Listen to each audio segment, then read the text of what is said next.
Essa é a farinha que eu utilizo para fazer o pão francês.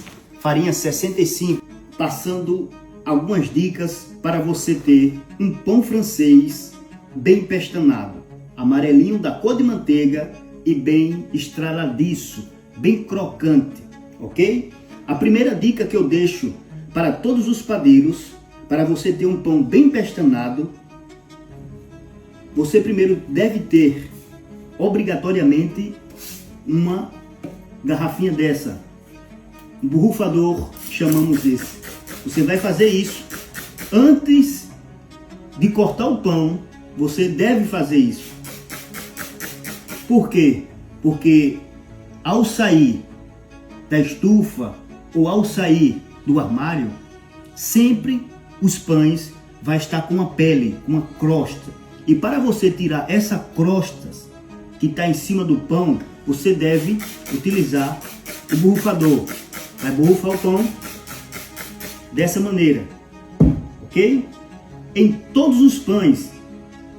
Depois você vai pegar uma lâmina como essa, simples, e você vai cortar o pão francês.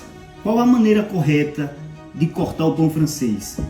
A dica de hoje, dica de ouro, para você nunca mais ter um pão cego. Para ter um pão bem pestanado, você deve cortar o pão tipo uma meia-lua, com uma lâmina deitada. Nunca use a lâmina reta. Há muitos forneiros que faz logo assim, ó,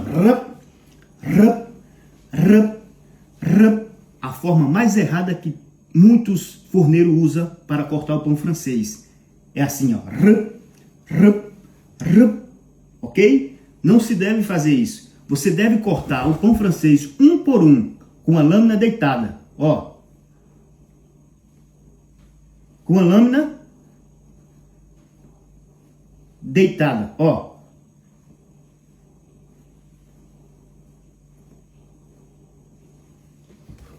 Observe como o corte tá. Observe.